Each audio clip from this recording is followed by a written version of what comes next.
FM বেণ্ডৰ 103.4 মেগাহাৰ্টজত এয়া আকাশবাণী যোৰহাট। এতিয়া আগবঢ়োৱা হৈছে কণ কণ মইনাসকলৰ উদ্দেশ্যে প্ৰচাৰিত অনুষ্ঠান থোপাকলি।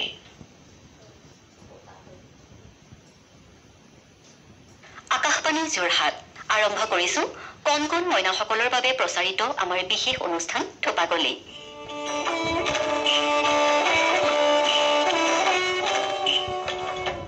মইনাসকল, আশা কৰিছো তোমালোক সকলোৰে নিশ্চয় ভাল। আজিৰ থোপাকলিত তোমালোকলৈ বুলি আগবঢ়াম দেৰগাঁৱৰ মাছকটা গাঁৱৰ জোনাক মইনা পাৰিজাতৰ কণ কণ মইনাসকলৰ মইনামেল।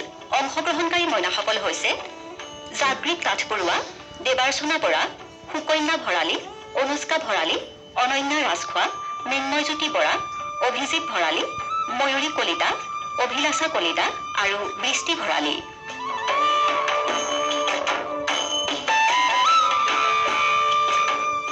মইনাসকল, প্ৰথমতে তোমালোক সকলোকে আকাশবাণী যোৰহাট কেন্দ্ৰৰ তৰফৰ পৰা বহুত মৰম যাচিছো আৰু লগতে অনুষ্ঠান থোপাকলিলৈ স্বাগতম জনাইছো।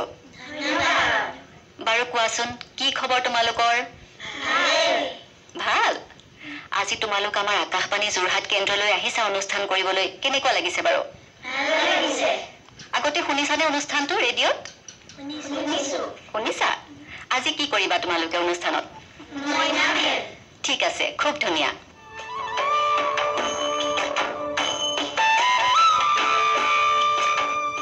মইনাসকল, আজিৰ থোপাকলিত শুনো আহা জোনাক মইনা পাৰিজাতৰ কণ কণ মইনাসকলৰ মইনামেল।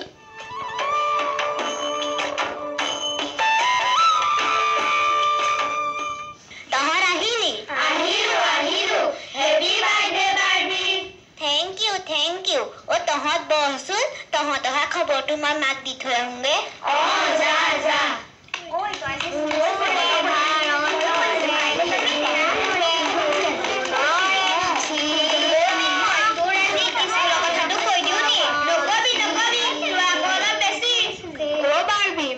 বনাইছে নাই? বনাইছে। ঐ শুনহতচোন, মায়ে কিন্তু আমাক হুলস্থুল কৰিবলৈ হাত দিছে। মাৰ লুচি ভাজি ৰেডি হয় মানে ভিতৰতে কিবা এটা খেলিবলৈ কৈছে। বৰমায়ে ঠিকেই কৈছে, বাহিৰত ইমান বোকা, আমি ভিতৰতে কিবা এটা খেলো। ভালেই হ'ব, আমি ভিতৰতে কিবা কিবি খেলিম। কি কৰিলে ভাল হ'ব বাৰু? আমি নহলে আমি যি পাৰো তাকে কৰো। ভাল হ'ব। ঐ জাগীত, তই টোকাৰী গীত গাৱ নহয়, টোকাৰী গীত এটাই আৰম্ভ কৰ। হ'ব। তোৰ টোকাৰীখন আমাৰ ঘৰতে আছে দেখোন। গাইছো ৰ। মই টোকাৰীখন থোৱা জেগাতে আছে।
জন্মদিনত মই তহঁতক কবিতা এটাকে গাই শুনাম। গা।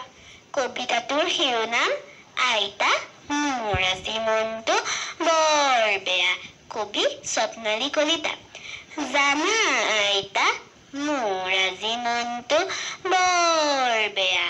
কিয় মোৰ হিয়া শুন মোকো কবলৈ বেয়া পোৱা অ' আইতা সৌ যে দেখিছা জুইকুৰা ৰঙা তাত হেনো জন্তুবোৰৰ কান্দোন হিয়া ভঙা আৰু বোলে মানুহবোৰো হেনো হয় গৃহহাৰা আইতাও মানুহৰ বাৰু কথাই সুকীয়া ঘৰ নাথাকিলেও মানুহৰ বাবে উপায় ওলাই কিবা এটা কিন্তু এই জন্তুবোৰৰ বাৰু কি হ'ব এতিয়া সিদিনা টিভিত দেখা হাতীটোৰ কথা মনত আছেনে কোৱা আৰু যে বহুদূৰৰ আমাজনৰ অৰণ্যৰ জীৱবোৰৰ কথা কেনেকৈ যে বিনাইছিল সিহঁতে তেতিয়া মই যে আইতা অলপো সহিবই নোৱাৰো জানা আৰু বোলে সিদিনা দুটা ঘোঁৰা হাত ভৰি বান্ধি নদীত কোনহতে পেলালে চোৱা অ' আইতা মানুহবোৰ বাৰু কিয় ইমান মৰম নাইকিয়া পৃথিৱীৰ আটাইবোৰ মানুহৰে মনবোৰ হয় নেকি এনেকুৱা আইতাই শুনি হিয়াৰ কথা উৰণিখনেৰে লুকুৱালে চকু দুটা আৰু হিয়াজনীৰ অকণমানি মনটোত লগা দুখবোৰৰ বাবে কৰিলে নিজকেই জুকুৰীয়া ইমান দুখ লগা বেয়াই লাগে ন গাৰ্গী তই আমাক বৰগীত এটাকে গাই শুনা গাইছো ৰ মই তহঁতক বৰগীত দুষাৰিমানকে গাই শুনাইছো অ' গাৰ্গী তই যদি বৰগীত গাৱ খোলটো হোৱাহেঁতেন ভাল আছিলে ৰ মই ভিতৰৰ পৰা খোলটো আনি দিছো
বৰগীত শুনালি দেই এতিয়া আমাৰ অনন্যাই কিবা এটা কৰিব মইনো কি কৰিম কিবা এটা কৰ আকৌ হ'ব বাৰু মই তহঁতক কবিতা এটাকে গাই শুনাও কবিতাটোৰ শিৰোনাম অসম সংগীত কবি সাহিত্যৰথী লক্ষ্মীনাথ বেজবৰুৱা আমি অসমীয়া নহওঁ দুখীয়া কিহৰ দুখীয়া হম সকলো আছিল সকলো আছে নুবুজো নলংগম শংকৰে দিলে বিশুদ্ধ ধৰম লাচিতে বাহুত বল সতী জয়মতী সতীত্ব তেজেৰে অসমী আই প্ৰবল বাজক দবা বাজক শংখ বাজক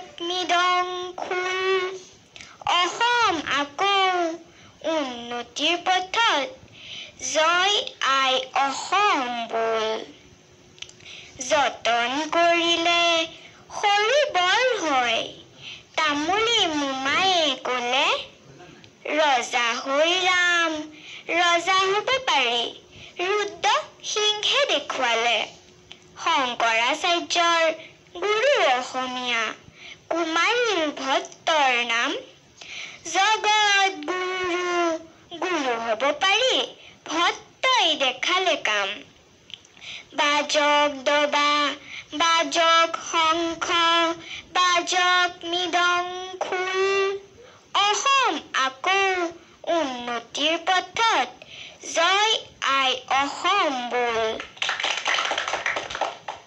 তই আকৌ এনেই নোৱাৰো বুলি ভাবি থাক ইমান ধুনীয়াকৈ গালি আৰু কোনে কি কৰিবি মইনো কি কৰিম ৰ মই তহঁতক সাধু এটাকে শুনাইছো সাধুটোৰ নাম সোণৰ কণী পৰা হাঁহ এসময়ত এজন খেতিয়ক আছিল তেওঁৰ এজনী হাঁহ আছিল তেওঁ হাঁহজনীৰ বৰ যতন লৈছিল এদিন ৰাতিপুৱা তেওঁ হাঁহজনী মেলিবলৈ যাওঁতে দেখিলে যে সেই হাঁহজনীয়ে এটা সোণৰ কণী পাৰিছে তেওঁ সোণৰ কণীটো দেখি বৰ আনন্দ পালে তেওঁ বজাৰত গৈ পেলাই সোণৰ কণীটো বিক্ৰী কৰি ঘৰৰ সকলোবোৰ অভাৱিত বস্তু লৈ আনিলে তেনেদৰে সেই হাঁহজনীয়ে সদায় এটা এটাকৈ সোণৰ কণী পাৰিবলৈ ধৰিলে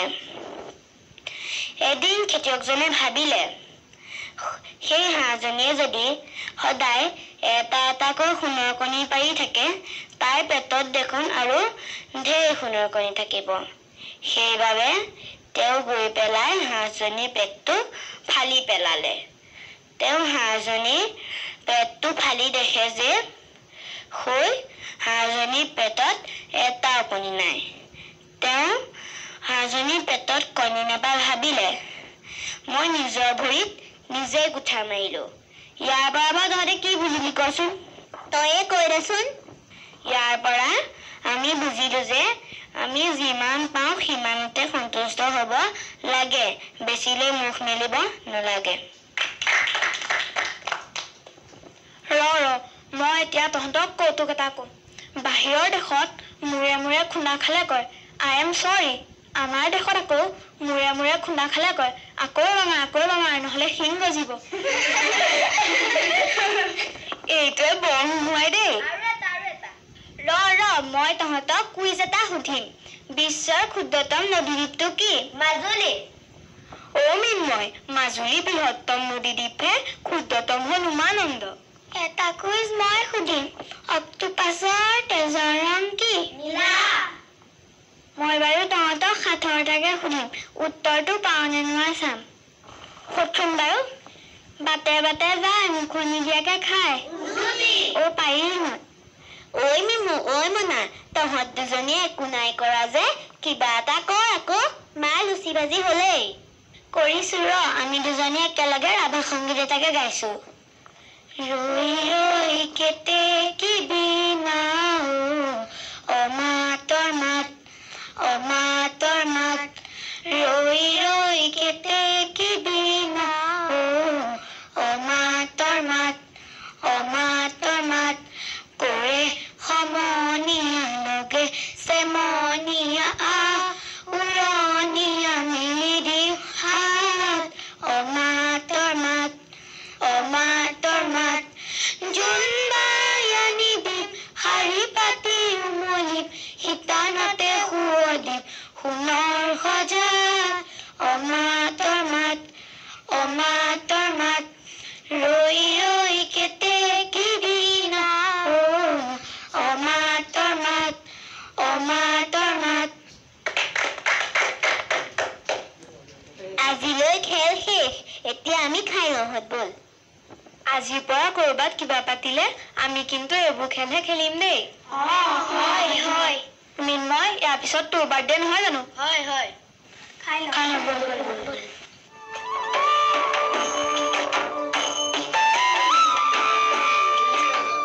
জোনাক মইনা পাৰিজাতৰ কণ কণ মইনাসকলৰ খুব সুন্দৰ এখন মইনা মেল আমি শুনিলো আৰু আশা কৰিছো যিসকল মইনাই আজিৰ আমাৰ অনুষ্ঠানটো শুনিলে নিশ্চয়কৈ ভাল পালে।